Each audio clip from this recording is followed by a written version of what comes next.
Olá a todos interessados e curiosos, bem-vindo ao canal Ursa Russa, onde eu conto em português umas histórias dos russos e da Rússia. A história de hoje é a história do famoso balé russo.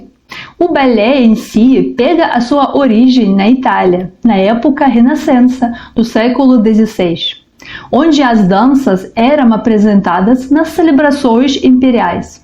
Depois, a Catarina de Médici trouxe o balé para a França, e justamente na França, em 1581, ocorreu a apresentação que é considerada o primeiro balé do mundo, o balé da Comédia da Rainha, ou Circe. Esse balé foi encenado por um violinista italiano e aquela apresentação não era o balé em si no sentido atual. As apresentações daquela época tinham cenários muito pomposos e uns figurinos pesados, onde a dança se misturava com declamação de poesia. O auge do balé francês ocorreu na segunda metade do século XVI. Naquela época, o país governava o Luís XIV. Ele mesmo amava dançar. Ele mesmo era um bom dançarino e participava em balés também. Pela ordem dele, foi inaugurada a primeira Academia Real Superior de Música e de Dança do mundo. E foi organizada a primeira trupe de balé do mundo, sob a liderança do Pierre Bauchard, que era um coreógrafo e professor de dança que dava aulas até ao próprio Luís XIV. A primeira trupe de balé era composta exclusivamente por homens. As partes femininas da apresentação também foram feitas pelos homens. O Pierre Bauchard foi o primeiro que desenvolveu a técnica do balé e todos os movimentos tradicionais do balé, como inversão de pernas. Ele aprontou os movimentos de braços e as posições dos braços durante a dança. Com Pierre Bauchard estava trabalhando um compositor italiano, Jean-Baptiste Lully, que compôs a música para o balé real. Graças a ele, pela primeira vez do balé, apareceram as mulheres, mas os vestidos daquela época foram muito longos, pesados, e os calçados de salto alto não permitiam que as mulheres se movimentassem livremente. A primeira mulher bailarina do mundo se considera a francesa Mademoiselle La Fontaine. No século XVIII foi publicado o livro chamado Arte de Anotar a Dança, que utilizava os sinais e símbolos de demonstração do sentido da arte através da dança.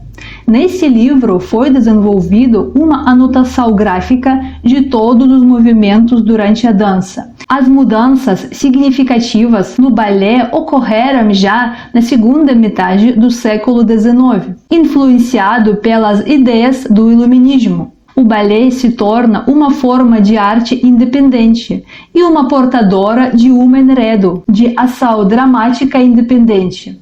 Surgiram também uns libretos de balé. A Revolução Francesa no século XVIII trouxe enormes mudanças no balé. O traje do balé começou a ficar mais leve e surgiu o principal, um sapatinho macio sem salto. Todas essas inovações transformaram o balé e começou a época das mulheres no palco.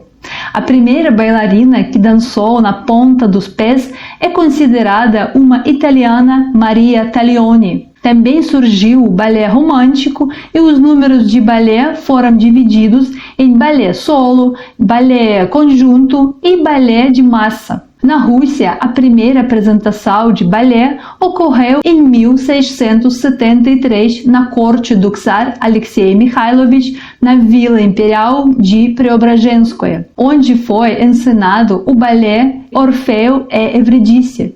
Todos os dançarinos tradicionalmente foram, obviamente, os homens. No século XVIII, na época do Pedro Grande, já foram estabelecidos umas assembleias de dança, junto com as quais começou a ser popular na Rússia uma dança de salão, que veio da Europa. O Pedro proclamou o decreto sobre as assembleias. Esse decreto dizia que todos os cortesãos eram obrigados a organizar reuniões abertas de dança, para quais deveriam comparecer todas as pessoas da sociedade de São Petersburgo, onde participação na dança foi obrigatória para todos os convidados. Com a disseminação na cultura na Rússia, surgiu um teatro de ópera e balé, cujo desenvolvimento já está ligado ao reinado da Anna Ioannovna, que foi sobrinha do Pedro Grande.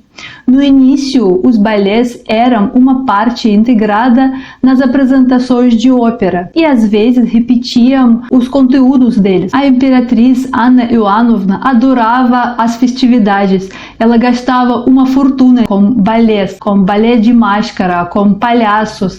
Ela adorava tudo isso, festividades com bobos, com acrobatas, com cantores, com ciganos, e graças a ela começaram a chegar ao país os artistas estrangeiros e profissionais. E graças a ela se começou na Rússia a era do balé. Em 1734, Anna Ioannovna chamou na Rússia um francês, Jean-Baptiste Landais, que foi nomeado mestre-chefe de dança e se tornou um dos fundadores da educação coreográfica na Rússia. Sob a liderança dele, em 1738, foi aberta a primeira escola de balé na Rússia.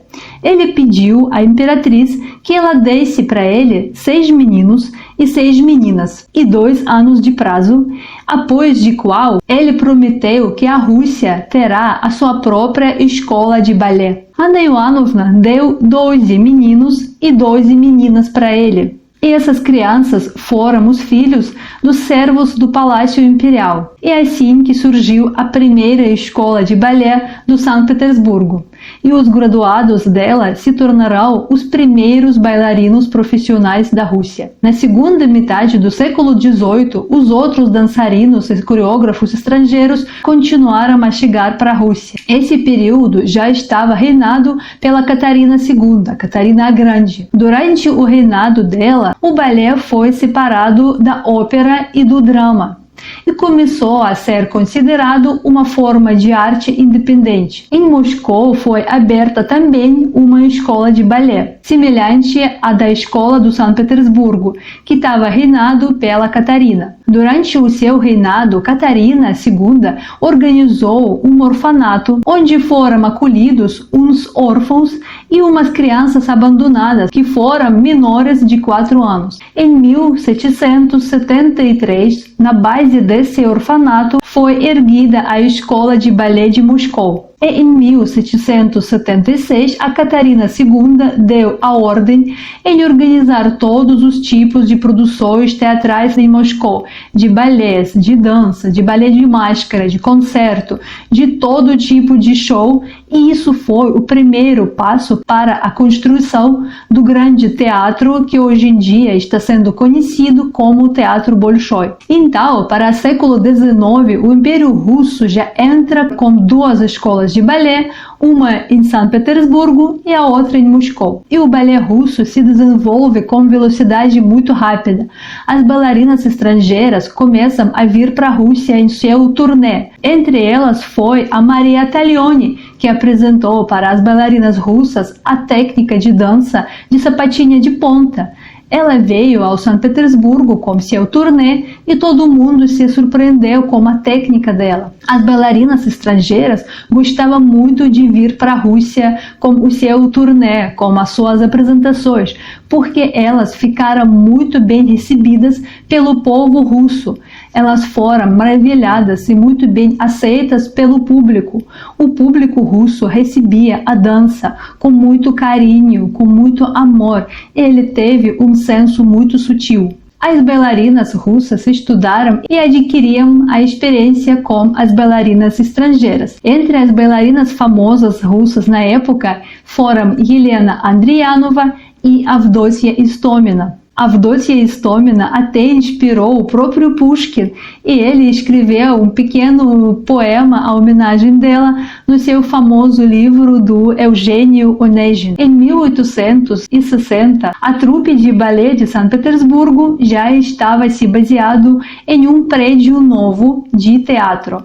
Esse prédio foi construído durante o reinado de Catarina a Grande e se chama de Teatro Mariinsky. O teatro recebeu esse nome de Mariinsky em homenagem da esposa do Alexandre II, a imperatriz Maria Alexandrovna. Nesse período, o coreógrafo do balé imperial russo foi um francês, Arthur Saint-Léon. No palco russo, ele recriou vários seus antigos balés dos teatros europeus e compôs uns balés novos especialmente para o público russo. Uma das produções mais significativas em São Petersburgo foi o balé chamado Pequeno Cavalo Corcunda, que foi baseado num conto russo infantil.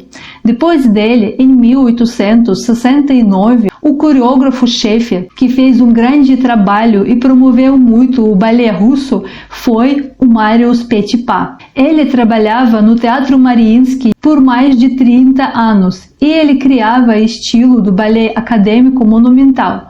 Ele veio para a Rússia como um bailarino simples por uma temporada e se apaixonou tanto pela Rússia que decidiu permanecer por resto da sua vida e se tornou um dos principais coreógrafos russos. Ele ensinou cerca de 60 apresentações de balé e criou um estilo de balé imperial russo. Em seus balés, o Marius Petipa colaborava muito com o Piotr Tchaikovsky. Com música do Tchaikovsky, o Marius Petipa atingiu uma profundidade muito grande de balé. O Piotr Tchaikovsky, na época, já era muito famoso compositor e escrevia umas óperas e sinfônias, mas também ele se destacou na composição musical dos balés. Os balés Lago dos Cisnes, O Quebra-Nozes, A Bela Adormecida se tornaram o retrato e o símbolo do balé russo. O balé imperial russo atingiu o seu auge na virada dos séculos XIX e XX, absorvendo as melhores tradições, as técnicas e desenvolvimento estrangeiro. Se criou uma síntese única de escola de balé europeia com talentos russos e com únicos estilos de performance russo. Naquela época apareciam diversas estrelas russas mundialmente famosas, entre quais foram Matilda Kshessinskaya, Anna Pavlova, Olga Preobrazhenskaya, Vera Trifilova, Agripina Vaganova, Tamara Karsavina. O início do século XX marca a reforma do balé russo. A reforma foi iniciada por Alexandre Gorsky. Ele desenvolveu uma nova dramaturgia de dança para a performance e também aprovou uns novos métodos de cenografia. O Alexandre Gorsky buscava superar os princípios de balé acadêmico, mudar alguma estrutura canônica e separar a dança da pantomima. O Gorsky renovava os balés canônicos e clássicos, adicionando um novo espírito teatral. Ainda mais importante foi o trabalho do Mikhail Fokin, em São Petersburgo. Ao contrário do Gorsky, o Fokin não reelaborava os balés. Ele decidiu criar o seu próprio balé novo. Ele encontrava umas imagens únicas para as performances. Ele criou novas coreografias combinando a dança clássica com dança plástica, com diversos tipos de dança folclórica. E ele era a favor do balé de um ato só. Ele desenvolvia estilo individual na dança e uma personagem tinha uma linguagem plástica especial que revelava toda a sua essência e individualidade. Entre os balés dele, o mais famoso na Rússia foi o Cisne Moribundo, criado especialmente para a bailarina Anna Pavlova, em 1907. A Anna Pavlova é até hoje considerada uma das maiores bailarinas russas. As maiores realizações coreográficas do Fokin foram os balés criados para Sergei Diaghilev. O Sergei Diaghilev era um grande produtor da época. Ele lançou um turnê para a Europa, inclusivamente na França, e chamou esse turnê de Temporadas de Balé Russo. Essas temporadas passavam na Europa a partir de 1907. Naquela época, o balé na Europa já se considerava meio morto. Já não havia mais aquela antiga escola tradicional de balé que inspirou a Rússia na época, e as temporadas do Diaghilev tiveram um sucesso colossal. A Europa adorou as apresentações russas. Os russos inesperadamente revelaram o próprio balé europeu para os europeus. Entre os mais famosos balés do Fokin foram O Pássaro de Fogo, Petrushka, Shahrazada e Fantasma de Rosa. As bailarinas russas que o público adorava muito foram Tamara Karsavina e principalmente Anna Pavlova. E na Áustria, a homenagem da Anna Pavlova, inventaram uma sobremesa tão leve e arejada quanto a própria bailarina. No turnê do Diaghilev, o público europeu ficou surpreendido com a coreografia de um homem, Václav Nijinsky. Ele era um bailarino bem atípico. Ele abandonou completamente o estilo clássico da coreografia e se tornou uma sensação. Ele alcançou um grande sucesso por sua capacidade de saltar tão alto e permanecer elevado por muito tempo. O Václav Nijinsky foi chamado de Homem-Pássaro. Como ele se movimentava no palco era impressionante e foi uma novidade na época. A coreografia dele era baseada em poses frontais e de perfil inspirado em figuras na pintura de vasos da Grécia Antiga. O balé mais famoso do Václav Nijinsky foi chamado Repouso à Tarde de um Fauno. As estações russas do Diaghilev inspiraram os europeus para reviver a arte do balé.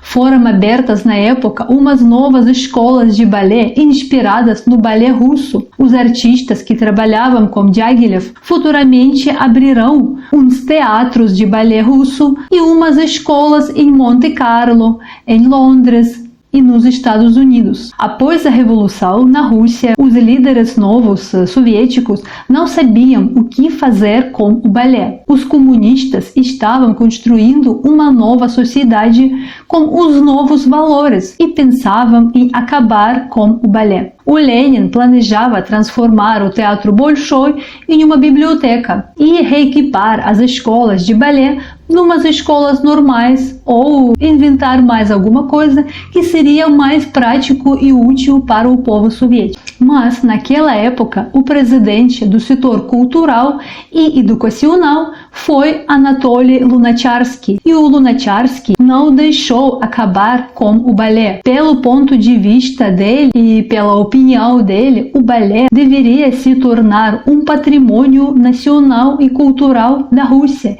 E com a ajuda dele, o balé foi preservado.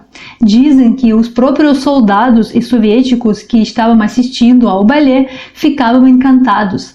A única coisa é que os comunistas na época ainda não sabiam como usar o balé ao seu favor e como fazer que o balé servisse aos ideais comunistas. Muitas figuras do balé na época e dos coreógrafos tinham imigrado do país, mas algumas pessoas permaneceram, como por exemplo Agripina Vaganova. Ela foi ex-bailarina e ela será uma das primeiras professoras da época de balé soviético. Também não saiu do país o Alexandre Gorsky. Ele se tornará o coreógrafo-chefe do Teatro Bolshoi. E graças a eles, o balé russo, o balé soviético, vai continuar a existir. Em 1918, no dia da Revolução, o Alexandre Gorsky encenou um primeiro balé soviético chamado Stenka Razin. A estreia desse balé ocorreu no palco do Teatro Bolshoi. O enredo do balé contava sobre o amor do Stenka Razin pela uma princesa da Pérsia.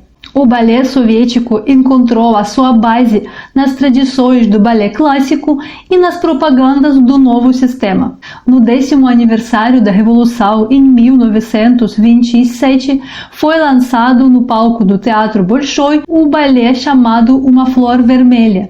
O enredo desse balé conta uma história de amor entre o povo da União Soviética com o povo da China, e o enredo se entrelaça com a luta do povo oprimido pela liberdade. O balé soviético estava se desenvolvendo muito. Agora, os melhores compositores compunham a música para o balé. Entre eles foi Dmitri Shostakovich, Sergei Prokofiev, Aram Khachaturian.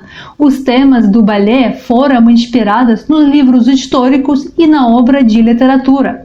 Os soviéticos tentaram preencher o balé não apenas com beleza, mas também com o significado sério. Em 1956, o balé soviético fez um primeiro turnê para Londres, onde foram apresentadas umas grandes obras, Gisele e Romeu e Julieta. Na época da União Soviética, escolas e teatros nacionais de balé clássico se abriram em todas as repúblicas. Gradualmente, se formou um repertório impressionante e multinacional. Os mestres de balé nas repúblicas nacionais criavam umas artes que combinavam o balé clássico com uns elementos do folclore nacional da república. O principal gênero do balé clássico soviético foi a dança dramática em múltiplos atos, com o enredo inspirado na literatura clássica ou histórica. Os grupos de balé soviético fizeram umas turnês pelo mundo todo. Os coreógrafos e professores soviéticos ensinavam espetáculos no interior, criavam umas escolas e os artistas de vários países chegavam na União Soviética para se formar nas escolas soviéticas de balé. Hoje em dia, o balé russo é o herdeiro das tradições do balé soviético, do balé imperial russo, que por sua vez se erguia numa base de balé europeu. Muito obrigada por assistir. Escreve nos comentários sobre qual tema ou sobre quem vocês gostariam de ouvir uma história. Fiquem bem e até a próxima.